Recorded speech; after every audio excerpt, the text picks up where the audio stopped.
Hello everyone, this is Prashant Singh and welcome to AEC plus. मैं आशा करता हूं कि आप सभी ठीक होंगे और आपकी पढ़ाई बेहतर तरीके से चल रही होगी।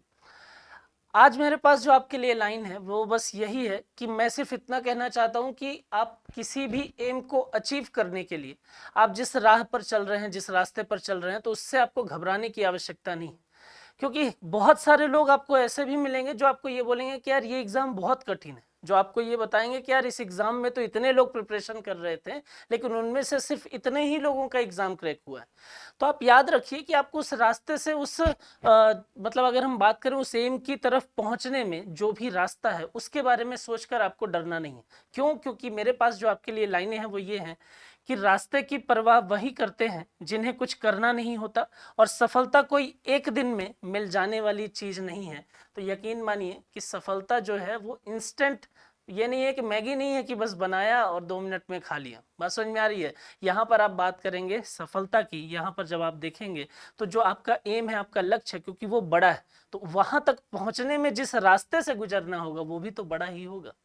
तो इसी एटीट्यूड, इसी विचारधारा के साथ में पढ़ाई करते रहिए, खुश रहिए, है ना। और हम बात करते हैं कि लास्ट क्लास में मैंने आपसे जो क्वेश्चन ऑफ द डे पूछा था वो आखिर था क्या?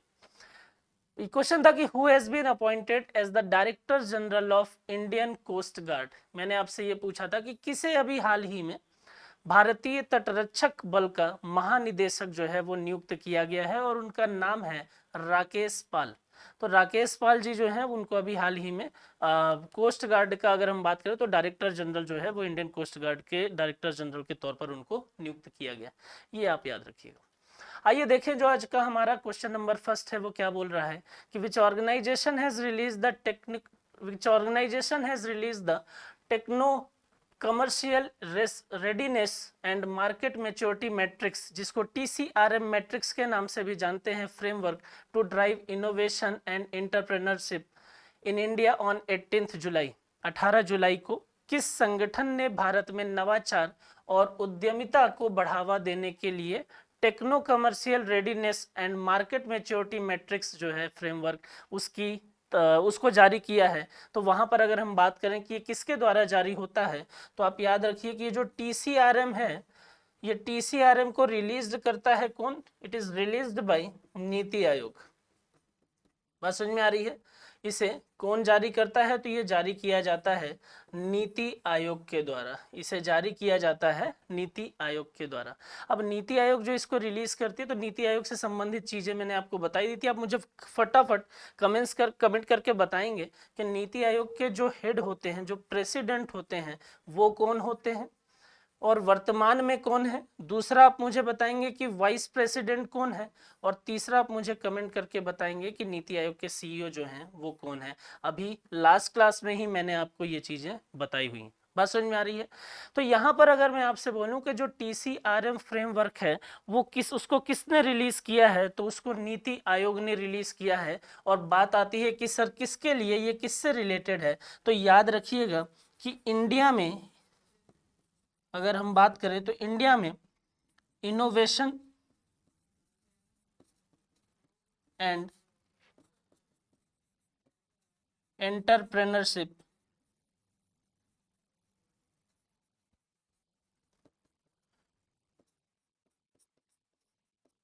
को बढ़ावा देने के उद्देश्य से अगर हम बात करें तो ये फ्रेमवर्क जो है वो जारी किया गया है। तो यहाँ पर आप याद रखेंगे कि 18 जुलाई को किस संगठन ने इसको जारी किया है, तो वो जारी किया है नीति आयोग ने। इसका ऑब्जेक्टिव क्या है, तो इनोवेशन एंड एंटरप्रेन्योरशिप को बढ़ावा दिया जाए। बात समझ में आ रही है? क्वेश्चन नंबर सेकंड की अगर मैं बात करता हूं तो यहाँ पर बोल रहा है कि when did the United Nation General Assembly UNGA declare the international chess day and international event. संयुक्त राष्ट्र महासभा ने अंतरराष्ट्रीय शतरंज दिवस को अंतरराष्ट्रीय कार्यक्रम कब घोषित किया? तो अगर मैं बात करूं यहाँ पर किसकी, इंटरनेशनल चेस डे की, तो पहली चीज तो आपको ये पता होनी चाहिए कि इंटरनेशनल चेस डे जो है वो मनाया कब जाता है। और दूसरा यहाँ पर ये पूछ रहा है कि भाई कब से ये स्टार्ट हुआ है, तो ये स्टार्ट हुआ है 2019 से, है ना। और कब मनाया जाता है, तो ये भी याद रखिए, ये मनाया जाता है 20 जुलाई, राइट। तो यहाँ पर आप दोनों पॉइंट याद रखेंगे कि 20 जुलाई को ये मनाया जाता है हर साल इंटरनेशनल चेस डे के तौर पर। और कब से इसकी शुरुआत की गई है, तो इसकी शुरुआत जो है वो की गई है 2019 से। बात आती है सर किसने इसकी शुरुआत की है, तो यहाँ पर एक पॉइंट और आप याद रखिए जो क्वेश्चन में ही दिया हुआ है, United Nation General assembly, right, United Nation General assembly, right. तो इसमें आपको इतने 3 पॉइंट याद रखने हैं कि भाई यूनाइटेड नेशन जनरल असेंबली ने डिक्लेयर किया 2019 से, और 20 जुलाई जो होगी वो क्या होगी, इंटरनेशनल चेस डे के तौर पर हर साल मनाया जाएगा। बात समझ में आ रही है। क्वेश्चन नंबर 3 की बात करते हैं कि which organisation and the absolute signed MOU to strength the Pradhan Mantri Fasal बीमा योजना। प्रधानमंत्री फसल बीमा योजना को मजबूत करने के लिए किस संगठन ने और एब्सोल्यूट ने समझौता ज्ञापन पर हस्ताक्षर किया है, तो हाल ही में अगर आप देखेंगे तो UNDP और एब्सोल्यूट के मध्य ये समझौता हुआ है, जिससे प्रधानमंत्री फसल बीमा योजना से संबंधित जो भी चीजें हैं उसमें सुधार किया जा सके, उसमें और चीजों को बेहतर किया जा सके, ताकि किसानों को एक और बेहतर, किसानों की तरफ अगर आप देखेंगे तो उनकी फसलों के नष्ट होने की कंडीशन में उनको एक और बेहतर तरीके से कवर जो है वो प्रदान किया जा सके। तो यहाँ पर अगर हम बात करें तो ये प्रधानमंत्री फसल बीमा योजना जो है उसके बारे में अगर पूछा जाए तो किस संगठन ने, तो यूएनडीपी की अगर मैं बात करूं तो इसको बोलते हैं यूनाइटेड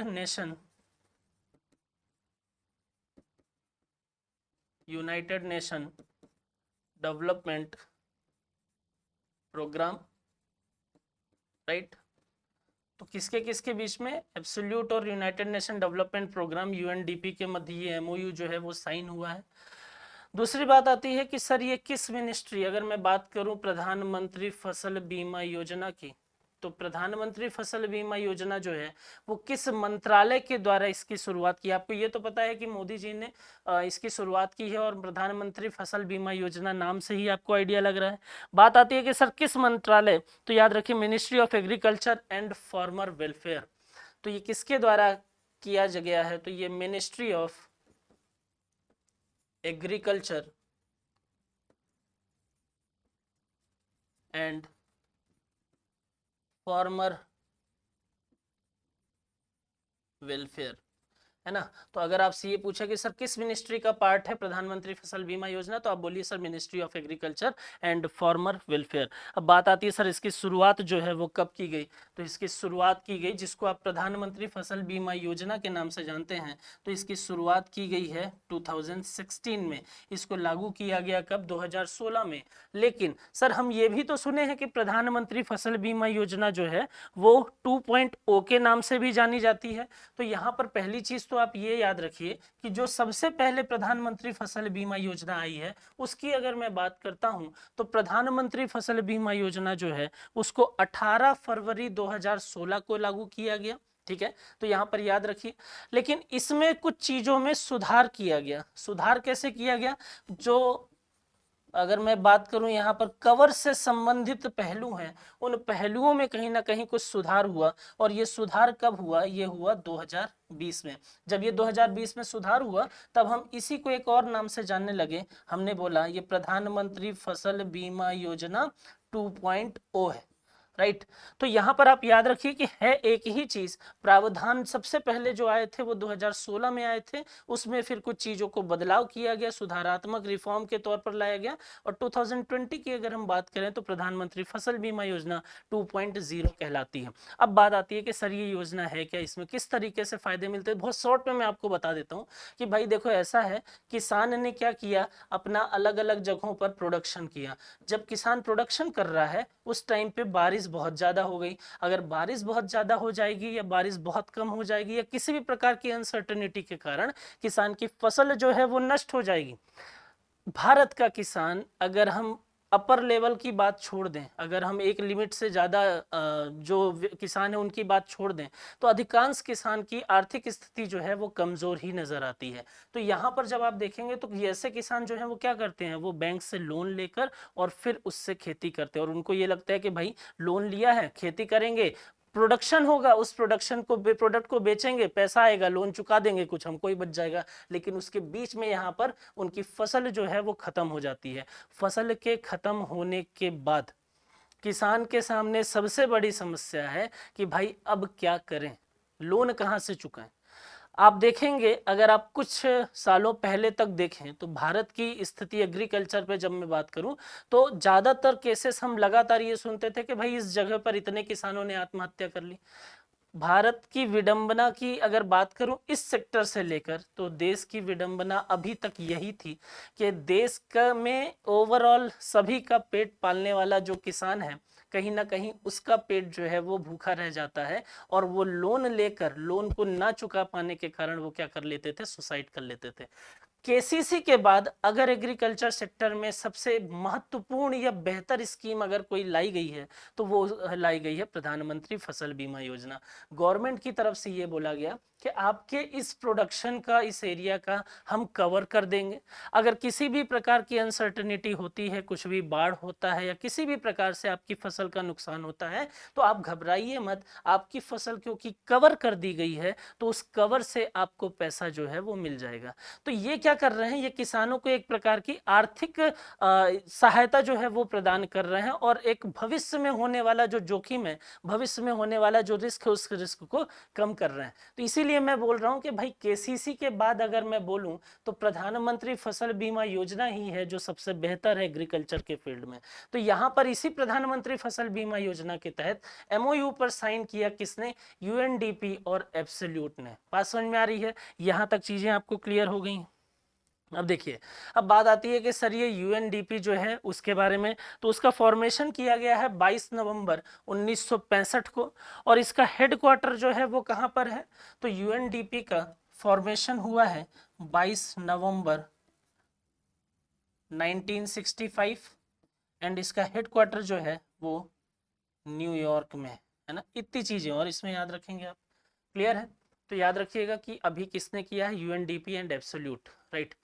चलिए क्वेश्चन नंबर 4 की बात करता हूं। तो यहाँ पर देखिए, who has been appointed as Noida authority CEO, Noida प्राधिकरण के सीईओ के रूप में किसे नियुक्त किया गया है, तो उनका नाम है लोकेश एम। यहाँ अगर आप फोटो देखेंगे तो आपको पता चलेगा कि ये व्यक्ति जो है वो लोकेश एम है, जिनको क्या किया गया है, नोएडा अथॉरिटी सीईओ बनाया गया है। अब बात आती है कि सर इस फोटो के साथ में ये फोटो किसकी है, ये महिला कौन है, तो इनके पहले जो सीईओ के पद पर थी उनका नाम है रितु महेश्वरी। अभी कौन बने हैं, लोकेश एम, इनके पहले कौन थी, वो थी रितु महेश्वरी। तो इन्होंने रितु महेश्वरी को ही यहाँ से रिप्लेस किया, और रिप्लेस करने के बाद नए सीईओ बन गए हैं। रितु महेश्वरी जी को भी देख लीजिए, लोकेश एम साहब को भी देख लीजिए, चेहरे जो हैं वो याद रहते हैं तो क्वेश्चन के आंसर भी याद रह जाएंगे आपको। बात समझ में आ रही है, थ्योरी के साथ साथ फोटो पे भी नजर थोड़ी रखिएगा।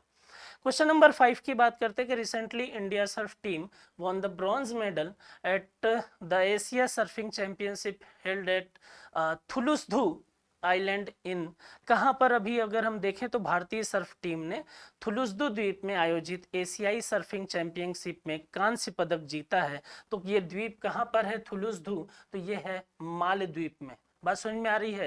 तो यहाँ हम बोलते ही हैं, यहाँ अगर आप इसको देखेंगे लोगो, तो मालद्वीप के थुलुसधु 2023, और यहाँ पर अगर हम बात करें तो इंडिया ने ब्रॉन्ज मेडल जीता है। बात समझ में आ रही है। सर्फिंग खेल क्या होता है, सर्फिंग की अगर हम बात करें तो ये इस प्रकार के डिवाइस, इस प्रकार की चीजों को लेकर और समुद्र की लहरों के साथ में वो क्या करते हैं, चलते रहते हैं, उसको हम बोलते हैं सर्फिंग, राइट। तो यहाँ पर याद रखिए कि ये कहाँ पर हो रही है, तो ये मालद्वीप में हो रही है, जिसमें भारत ने क्या किया है, ब्रॉन्ज मेडल जीता है। ये कुछ और चीजें देखें कि एशियाई सर्फिंग चैंपियनशिप में भारत सर्फ टीम ने कांस्य पदक जीता।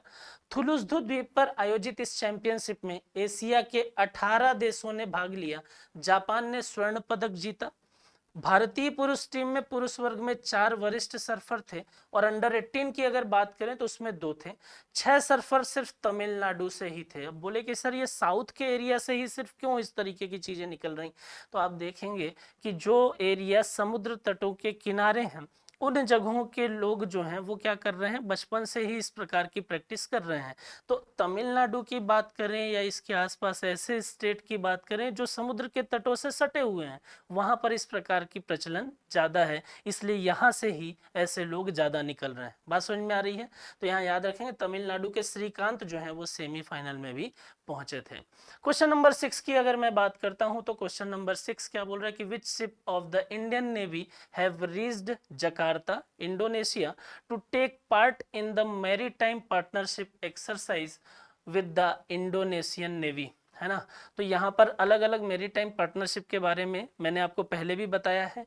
अभी हम जो बात कर रहे हैं वो बोल रहे हैं कि भाई इंडोनेशियन नेवी के साथ में जो मैरीटाइम पार्टनरशिप एक्सरसाइज है उसमें भाग लेने के लिए भारतीय इंडियन नेवी के कौन से जहाज इंडोनेशिया के जकार्ता पहुंच गए हैं। तो आप याद रखिएगा कि वो कौन कौन से हैं, तो वो है INS कोलकाता और INS सह्याद्री। राइट, कौन कौन से हैं? INS Kolkata and INS Sahyadri. ठीक है, तो याद रखिए कि ये दोनों अगर हम बात करें तो ये दोनों जहाज हैं जो कहाँ पहुँच गए हैं, जकार्ता पहुँच गए हैं। बस समझ में आ रही है? चलिए, तो याद रखेंगे INS कोलकाता और INS सह्याद्री जो है वो इसका राइट आंसर होगा। ठीक है, नेक्स्ट क्वेश्चन नंबर 7 की अगर हम बात करें तो which of the following statement is correct regarding the Rajasthan minimum guarantee income bill. Rajasthan की अगर मैं बात करूं, गहलोत साहब की अगर मैं बात करूं, तो अभी बहुत ज़्यादा समय नहीं हुआ है, लेकिन अभी अगर आप देखेंगे तो लगातार ये अलग अलग मुद्दों पर लगातार अलग अलग तरीके के बिल लेकर आ रहे हैं। देर जरूर हुई है, लेकिन कहीं ना कहीं ये बिल कुछ इस प्रकार के हैं जो बहुत ही ज़्यादा इम्पोर्टेंट। इससे संबंधित क्वेश्चन मैं आपको पहले भी कराया हूं। मैंने पहले आपको बताया है राजस्थान सरकार के द्वारा राइट टू हेल्थ एक बिल लेकर आया गया है जो काफ़ी अगर हम बात करें तो जिसकी बहुत ही ज़्यादा आवश्यकता थी। और उसी राजस्थान गवर्नमेंट के द्वारा अगर हम बात करेंगे तो एक और बिल लेकर आया जिस बिल को बोला गया मिनिमम गारंटेड इनकम बिल 2023। अब ये जो मिनिमम गारंटेड इनकम बिल 2023 है, इसमें किस प्रकार की चीज़ें हैं उसकी मैं बात कर लेता हूँ। तो यहाँ पर क्वेश्चन के आधार पर अगर हम चलें, क्वेश्चन के बेसिस पर चलें, तो दो स्टेटमेंट दिए हुए करेक्ट स्टेटमेंट जो है वो हमको देखना है। पहला बोल रहा है विधेयक के अनुसार पेंशन में प्रतिवर्ष 10% दर से वृद्धि की जाएगी। नहीं है, ऐसा प्रावधान इसमें शामिल नहीं किया गया है। और किसके लिए है? तो right to minimum guaranteed income, right to guaranteed employment and right to guaranteed social securities pension have been covered under this bill. अगर हम बात करें तो इसमें क्या क्या चीजें कवर कर रहा है, तो यहाँ पर आप देखेंगे right to minimum guaranteed income, right to guaranteed employment, ठीक है, गारंटीड सोशल सिक्योरिटी। तो तीन चीजों पर ये बेस्ड है। किस किस पर? ये इनकम की भी बात कर रहे हैं कि इनकम से संबंधित अधिकार जो है वो भी होना चाहिए। दूसरा अगर हम यहाँ पर बात करें तो एम्प्लॉयमेंट की भी बात कर रहे हैं, रोजगार की भी बात कर रहे हैं। और तीसरा अगर हम बात करें तो ये बोल रहे हैं भाई सोशल सिक्योरिटी तो बहुत ही ज़्यादा जरूरी है, आप सोशल सिक्योरिटी पर भी एक अधिकार के तौर पर ये बिल जो है वो लेकर आ रहे हैं। तो क्या ये तीनों चीज़ें शामिल हैं? हाँ, इस दोनों स्टेटमेंट में अगर मैं बात करूंगा तो आप देखेंगे कि केवल दूसरा स्टेटमेंट जो है जिसमें इनकम, एम्प्लॉयमेंट, सोशल सिक्योरिटी जैसी चीज़ें बताई गई हैं, सिर्फ वो ही शामिल किए गए, इसलिए इसका राइट आंसर जो है वो ओनली 2 हो जाएगा। तो याद रखना है किस गवर्नमेंट के द्वारा मिनिमम गारंटी इनकम बिल 2023 लाया गया है? राजस्थान सरकार के द्वारा लाया गया। क्लियर? यहां पर देखिए विधेयक के अनुसार पेंशन में प्रतिवर्ष 15% की दर से वृद्धि होगी और पहला स्टेटमेंट था 10%, इसलिए ये क्या था? गलत था। मैंने सिर्फ ओनली 2 बताया। कितना इंक्रीमेंट है? तो आप याद रखेंगे यहाँ पर 15%। बात समझ में आ रही है? 15% का increment, income, employment and social security से रिलेटेड राइट टू गारंटीड, है ना, चीज़ें जो है वो देखने को मिलेंगी। क्वेश्चन नंबर 8 की अगर मैं बात करता हूं कि who has become the new MD and CEO of invest India. Invest India की नई MD और CEO किसको बनाया गया है? तो आप इनकी फोटो देख लीजिए और इनका नाम है निवृत्ति राय, है ना। तो इनकी अगर मैं बात करूं तो निवृत्ति राय को अभी क्या किया गया है? इन्वेस्ट इंडिया के नए MD और CEO के तौर पर इनको पदस्थ जो है वो किया गया है। राइट, फोटो जरूर देखें आप, है ना, ऐसा नहीं कि आपने थ्योरी पढ़ ली और देखिए बढ़िया फोटो देखिए मैम की आप, और फोटो जो है वो आपको जरूर याद रहेंगी, आप कभी इनको जब देखेंगे तो आपको चीज़ें क्लिक होंगी। बात समझ में आ रही है? तो करंट अफेयर्स पढ़ने का एक तरीका मुझे ये भी लगता है कि आप चीज़ों को थ्योरी तो पढ़ें ही, आप चीज़ों को अगर इमेज के साथ में पढ़ेंगे तो चीज़ें आपके लिए आसान रहेंगी, है ना। तो आप जो मैं अपॉइंटमेंट से संबंधित चीज़ें बताता हूँ तो वहाँ पर मैं जानबूझ के इस तरीके के जो भी व्यक्ति उनकी फ़ोटो डाल देता हूँ ताकि आपके दिमाग में उनको देख कर एक इमेज बने और फ्यूचर में वो क्लिक हो करें, है ना। चलिए, तो निवृत्ति राय जो है वो बन गई हैं। अब बात करते हैं who set a new genius world record for the fastest badminton smash. सबसे तेज बैडमिंटन स्मैश का नया गिनीज वर्ल्ड रिकॉर्ड जो है वो किसने बनाया है? तो वो वर्ल्ड रिकॉर्ड बनाया है सात्विक साईराज रंकी रेड्डी। तो इन व्यक्ति का नाम है सात्विक साईराज रंकी रेड्डी। सिर्फ इतना याद रखना है आपको कि भाई एक जीनियस वर्ल्ड रिकॉर्ड बना है और किस के लिए बना है? तो फास्टेस्ट बैडमिंटन स्मैश के लिए ये वर्ल्ड रिकॉर्ड जो है वो बना है। बात समझ में आ रही है? अब देखिए, भारतीय बैडमिंटन खिलाड़ी सात्विक साईराज रंकी रेड्डी ने 575 किलोमीटर प्रति घंटे की गति से सबसे तेज बैडमिंटन स्मैश का नया रिकॉर्ड बनाया है। उन्होंने यह उपलब्धि मौजूदा कोरिया ओपन 2023 में हासिल की। बात समझ में आ रही है? तो आप इतनी चीजें याद रखेंगे। क्वेश्चन नंबर 10 की अगर मैं बात करूं तो यहाँ पर बोल रहा है कि government amendment rule for the retired all India services officers which of the following statement is correct. अगर हम बात करें सरकार ने सेवानिवृत्त अखिल भारतीय सेवा अधिकारियों की, तो उनके रिटायरमेंट से संबंधित जो नियम हैं उनके नियमों में संशोधन हुआ है और उसके इन स्टेटमेंट में कौन सा नियम जो है वो सही है, तो हम उसकी बात करते हैं। तो फर्स्ट ये बोल रहा है कि the decision of the central government of the withholding और withdrawing the pension will be final as per the new rules. नए नियमों के मुताबिक पेंशन रोकने या वापस लेने पर केंद्र सरकार का फैसला अंतिम होगा। बात समझ में आ रही है? ये क्लियर है। दूसरा देखिए, तो central government can now withhold और withdraw the retirement benefits of officers with the consultation of the governor of the state। Second statement जो है वो इसका गलत है। यहाँ पर आप याद रखिए कि इसमें सभी चीजें जो हैं वो केंद्र सरकार के फैसले पर आधारित होंगी, इसलिए इसका राइट आंसर जो है वो क्या हो जाएगा? केवल फर्स्ट हो जाएगा। बात समझ में आ रही है? तो यहाँ पर क्या बोल रहा है कि केंद्र सरकार ने राज्य सरकारों के परामर्श किए बिना भारतीय प्रशासनिक सेवा IAS, IPS, IFS में सेवा करने वाले अधिकारियों के सेवानिवृत्ति लाभों को रोकने या वापस लेने का अधिकार खुद को दे दिया। मतलब पूरे तरीके से जो भी चीजें होंगी, जो भी बदलाव होगा वो केंद्र सरकार के बदलाव के द्वारा होगा। बाकी उसमें राज्यों से, राज्यपाल से और किसी भी प्रकार से कोई भी मंशा नहीं की जाएगी, किसी प्रकार से मंथन नहीं होगा। सिर्फ हम बोलें तो सीधे तरीके से कौन करेगा? केंद्र सरकार। एक पॉइंट याद रखिए कि संशोधित नियमों के अनुसार गंभीर कदाचार में आधिकारिक गोपनीयता अधिनियम में उल्लेखित किसी दस्तावेज या जानकारी का संचार या प्रकटीकरण शामिल है। राइट, तो इसमें इतनी चीजें आप याद रखेंगे। तो ये हमारे 10 क्वेश्चन थे। आई होप कि आपको यहाँ पर इनसे संबंधित चीजें जो हैं वो समझ में आई होंगी। आइए देखें आपके लिए जो क्वेश्चन है जो आप मुझे कमेंट करके बताएंगे, तो वो है question of the day, who has become the new chief justice of Telangana high court. है ना, अभी हाल ही में तेलंगाना हाई कोर्ट के जो चीफ जस्टिस हैं उनमें बदलाव हुआ है, उनके व्यक्ति जो हैं वो बदलाव हुए हैं।